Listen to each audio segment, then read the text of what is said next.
We have you now starting flight training to become a helicopter pilot. So what was that process? Where did you go? What were you doing? Mineral Wells, Texas. It's south and west of Fort Worth, Dallas. And most forbidden place you've seen. I mean, barren, wide open, hot, dry. But they picked it because the density altitude of the air, they said, was going to be similar to Vietnam to flying. And they had 3 basic helicopters for us to start primary training with. One was a TH-55 by Hughes. One was an OH-13, which is what you see them flying in MASH. Mm-hmm. And then the other one was a Hiller OH-23. And it looks similar to the one you see in MASH. It has the same type of plexiglass front, but it has an enclosed bottom and tail boom. And they all have piston engines. And you, first off, try and learn to hover, which is the single most difficult maneuver you're going to do. And if you don't hover by about 18 hours, if they figure you'll do it in the next couple hours, they'll keep, otherwise they'll recycle you. And you get to start over with a whole nother unit and come through and try and learn. But they start off, you have classes in aerodynamics, you have classes in, well, you got to learn what all the gauges are supposed to say. Which is later you'll learn, they don't tell you this right away, but later you'll learn that they actually rotate the gauge so all the needles point upright.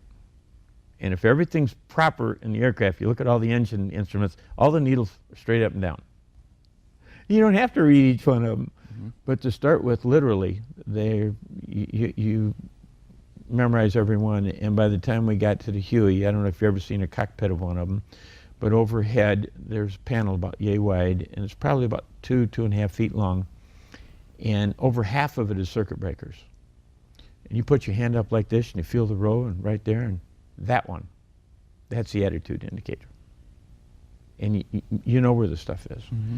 So you got stuff like that you got to learn. You got to learn the velocity not to exceed V&E, stall speed. Helicopter doesn't have one, but you have all the characteristics of whatever aircraft you're flying, you have to learn. And so you have an immense amount of book work, you have an immense amount of stuff you have to memorize. Plus, all of a sudden you're getting in this aircraft, and it's kind of like trying to learn to ride a bike.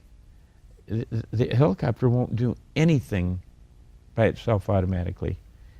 Everything is uncoordinated. After you've done it a while, my wife was asking me a question the other day, and I literally had to go and I'd move my other foot and go, oh, it's that pedal, and it's, you know, because I've done it so much, it's automatic now, and I don't even think we got that muscle memory kind of thing going. But you literally learning everything from scratch, and it's just overload. Plus, you're still living in a barracks where everything is sterile, everything's waxed and polished. We had something about the size of a small tackle box that was our personal box.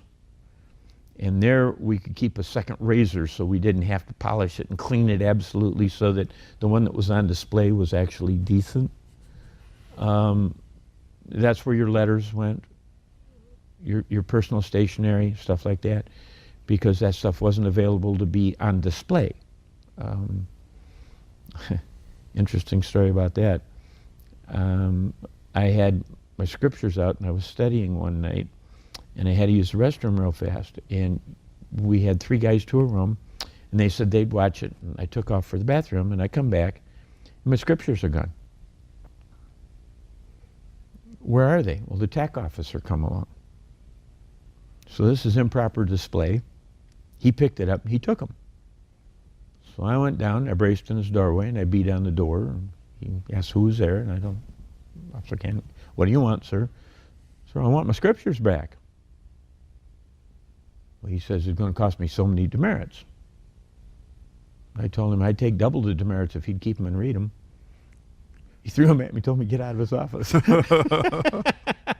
But, you know, they're doing a lot of this stuff to see how you think under pressure, what you do, how you're going to behave. Do you cave under stuff like that? And like I said, they want us to start working together as a group. So, and it doesn't change. Like I said, in the schools I was in, the further up I went, I'm still in training. If I'd been a hard bar, a lieutenant, if I come out of OCS and went to flight school, out of officer candidate school, I'd been going to work at 8 o'clock in the morning and going home at 3 o'clock at night, and probably living off the base or living in the bachelor officer's quarters. Nobody's messing with me. I mean, I got a maid to take care of the place. You know, I do whatever I want to do. But we were warrant officer candidates. So this is like officer candidate school. And ours is 9 months long, not 3 months. And we're living in this vacuum besides trying to learn how to fly and do everything else. And so it's enough to make you sleep well at night. Now, you've gone through an awful lot of this process of sort of being, you know, hazed or beaten into shape in each of these places. So were you used to it by this time? Did you kind of know the drill or the system and just... There's always a new bent, there's always a new twist, there's always something that's different. For instance, in flight school, they found a dead fly on a windowsill one day while doing an inspection. So we had all our weekend passes canceled. We had a dead aviator. We had to have a funeral with all military honors. And we didn't have guns, but guys had to go over there and get down on all fours and raise their arms. And we had a 21-gun salute. And I mean, we went through all the nonsense, everything you think of. In basic, I don't remember trying to write AIT, no. NCO Academy, they started having something called taxi time. And if you got enough demerits, you not only didn't get a weekend pass, but you had to get your gun out, and you went out to a parking lot, and there were lines drawn across the parking lot. And if you had so many demerits, you had an hour of taxi time. If you had so many more demerits, you had 2 hours of taxi time. And you went out there and you started on the line and you walked to the other end of the parking lot on your line, did an about face, and you marched back. And you did an about face and you marched back and you put in your taxi time. And I remember doing that, the NCO Academy, and we had similar kind of things we had to do at flight school then. And so they always got a new little twist, a new way of playing. I don't remember them falling us out and having us low crawl someplace and then inspecting our uniforms until I was in flight school. I do remember they fell us out middle of the night for fire drill when we were in the NCO Academy. But we got to the point they'd fall us out in the middle of the night and we'd fall out going M-I-C-K-E-Y M-O-U-S-E, Mickey Mouse, down the duck, Mickey Mouse. You know, we're fighting back. We're doing our thing with them. But there's always one step up, one new little twist, something different they're doing. Like we didn't have to brace the wall, Sir Kennedy Anthony, good afternoon, sir, in the NCO Academy or any of that kind of stuff. But in flight school, yep. Okay. In flight school, barracks were different. We weren't in a big wide open barracks. We were in individual rooms. There were 3 guys to a room. We had lockers. We had drawers built in the wall. Accommodations were nicer. Still wasn't air conditioned, but was much nicer. Still had to do pull-ups or push-ups or other things to get in the mess hall. I was telling you earlier we had brass that we had on our collars, WOC, because we're warrant officer candidate. And they'd find somebody had the brass on wrong. They'd make them fall out. What's this? You're a cow. C-O-W. You got brass on backwards, so you're a cow. So they made them run around the barracks going, I'm a cow, moo, I'm a cow, moo. Make them run around the formation. I mean, they always come up with something different, and they were always finding unique ways to mess with you. But it was the same old thing. You just, what I want to say, you can't get into a groove. They make sure there's no way you can just kind of slough it off, forget about it, whatever. Okay. Doesn't happen. All right. Now, the flying part itself, how quickly did you kind of get the hang of a helicopter? I had trouble. Everybody's different.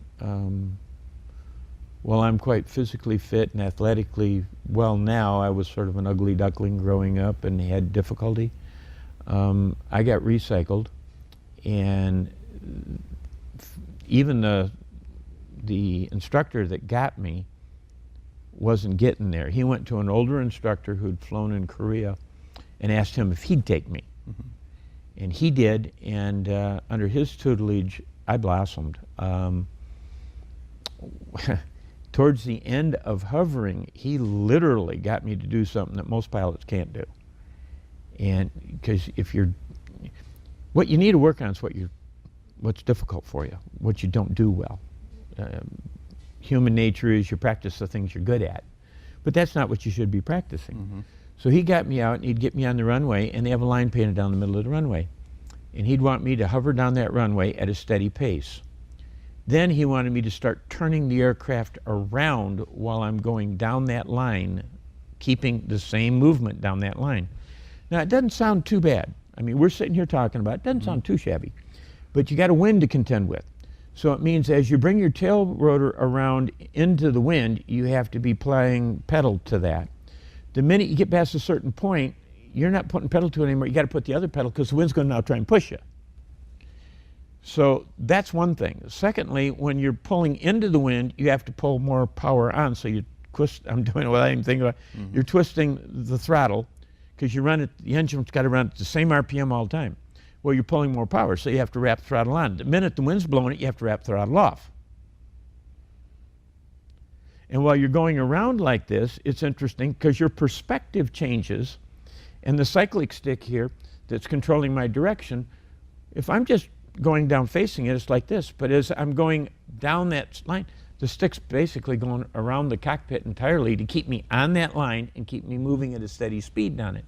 So it was different. He made me sweat a bit more in the cockpit than most, and I know for a fact most of the pilots I dealt with later never did it. I mean, we get some of them in the aircraft, and I'm saying, well, try this. You're crazy. Well, go ahead and try it. And they can't do it, and they're all over the place. And I became a better pilot because I was recycled and that I was having a hard time with it. And at that time, almost all the pilots we had that were teaching at Mineral Wells were all civilian. They were all ex-military for the most part, but they're all civilian. And the gentleman that I had, and I remember the most, like I said, was a Korean pilot, and he'd flown the OH-13s there. And the OH-13s were old aircraft, and they were underpowered. And so a lot of things he had me do, he wouldn't let me do a normal takeoff. He made me do what they called a max performance takeoff. And if a helicopter moves forward, helicopters just don't take off. If you move forward, when you get 17 knots of relative air over the blades, it'll start climbing out at 500 feet a minute on its own. You don't need to give it any more power. Sometimes you need to reduce a little power. But it'll actually get that much lift, and it'll start climbing out all on its own. He had me do stuff like that, all kinds of things, because the aircraft was underpowered. And 13 was the most underpowered of all the 3 aircraft they had there. The 55, it had power. I mean, you could hot dog that thing all day long. I'm not sure that's teaching you good technique. But he put me through the mill, and as a result, I was a much better pilot. Okay. Now that's still at Mineral Wells that this is going on. Okay. But that's not the end of your training, though. No, down there you learn basic flight maneuvers. You learn, like we were talking about hovering, you learn how to take off, you learn how to land, you learn max performance takeoffs, you learn emergency procedures, how to land it without an engine, how to handle tail rotor failures.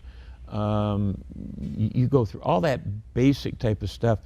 Then they start doing cross country, and that gets kind of interesting. You get to do that solo, and that was an interesting story. They had us check what we wanted for lunch or dinner that night, because you're going to do a night cross country, and you get to check on your little form what you want, and they had pork chop sandwich down there, and I checked it.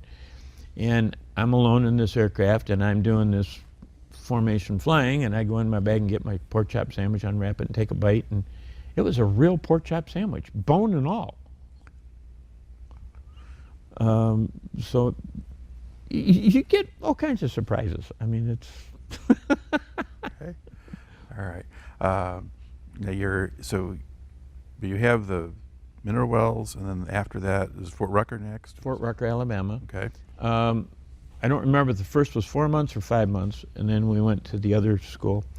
In the other school, they started off, we were flying OH-13S models, which are supercharged, brand new.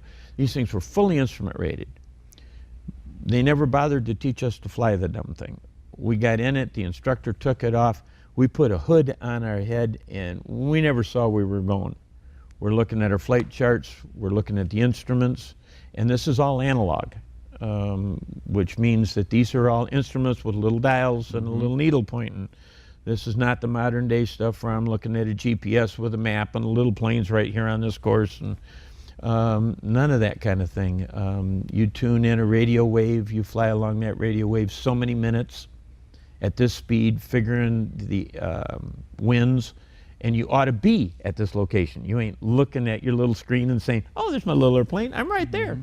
Oh, no, no, no, no. And if you keep flying off the radio, you start recomputing and figure out what the wind actually is, and it's never what they forecast. It's got a habit of changing. I don't know if you noticed that, but it changes. So you get out your little whiz wheel, little circular computer, and you recalculate, and then you reset your heading, and you refly it, and you recalculate your time to be at your location, and you did instrument school. Then after that, they started transitioning us into the Huey, UH-1s, and there were Alpha Bravos, Charlies, and Deltas, and then hotel models, and we got shuffled through all of them. And the hotel model was the major one that was flown in Vietnam. Charlie, Alpha and Bravos were all changed to Charlie models, and Charlie models in Vietnam were predominantly used for gunships until the Cobra came along. And I happened to be there when the first of the Cobras showed up in Vietnam, which was interesting. But then with the Hueys, once you're transitioned into them, then they started teaching us formation flying and different things. I mean, it's got different characteristics, so while you may have learned how to do an auto rotation, now you're doing one with a Huey. And Huey was basically a 3/4 ton truck, and really nice. You land it without an engine. It's got weighted blades, and it's used to having a load, and you could literally pick it up and hover it down the runway for a while and set it back on the runway because you had that kind of rotor speed left. It was a lot more fun than flying some of the other aircraft, but it was total different feel. Huey, when you come off the ground, you really feel the nose come up first, and then the other backside comes up, and the rear right stays on the ground to the last moment. Then you pick it. So you're literally, if you can't hover now, you're in trouble. Because like I said, she starts lifting front first, and then one of the back heels will come off, and you're literally sitting on just one point in the back. You don't want to try coasting that way. You don't want to try backing up. You better be staying right where you are. And if the wind's moving 15 miles an hour, it means as you're coming up, you're literally flying 15 miles an hour if you're staying in one place. All right. Now, warrant officers who flew helicopters in Vietnam have kind of a general reputation of being kind of a wild bunch of characters. What sort of men were you training with as you were going through the flight schools? I don't know. You don't think about it. Okay. You know, we were definitely an ingenuitive bunch. I mean, you kind of had to be to stay ahead of the Tack officers and everything that's going on. And let me tell you a different story. When I came home from Vietnam, between tours, because I extended to stay. It was a hardship tour, and they couldn't make you stay more than a year. When I got back, I went down to the airport, and I threw $5 down on the table, and Cessna had an introductory ride. Took you up for an hour and a half for $5. And I went down, threw down my $5. And we're walking out to the aircraft with the instructor, and I told him, by the way, don't tell me it's an attitude indicator. Don't tell me this is an ILS and a GCA. I know. I just want to kick the tire, light the fire, and burn a hole in the sky. He says, what are you flying? And I told him. Mm-hmm. So I went out and I flew. We come back in and he says, 1 more hour of dual time. You can do the rest as solo. I'll sign you off. And I go, no. He says, why? Baby's a homesick brick looking for a place to bury itself. There's so much difference between flying a helicopter and flying a fixed wing. A fixed wing will do something for you. I mean, you can trim out everything and it'll just maintain. It's like throwing a paper airplane. Mm-hmm. It'll fly. Helicopter won't do anything. And I think it takes somebody loosely wrapped to fly them and maintain them. And I believe it was Paul Harvey who says that a pilot's job was to keep 2,000 parts flying in formation. If you literally get into aerodynamics, you find out we got counterbalance weights up there and everything else, and the whole thing's kind of by centrifugal force kind of trying to tear itself apart, and it doesn't want to do anything it's supposed to do. And I think it really takes someone that's kind of loose wired. Mm-hmm. If you're too stiff or too uptight or whatever, I don't think you're gonna make it. I don't know for sure, but I just don't think so. And Catch-22 and watching all the rest of the movies, I gather the World War II pilots weren't any better. Mm-hmm. Except there were just more of us in Vietnam.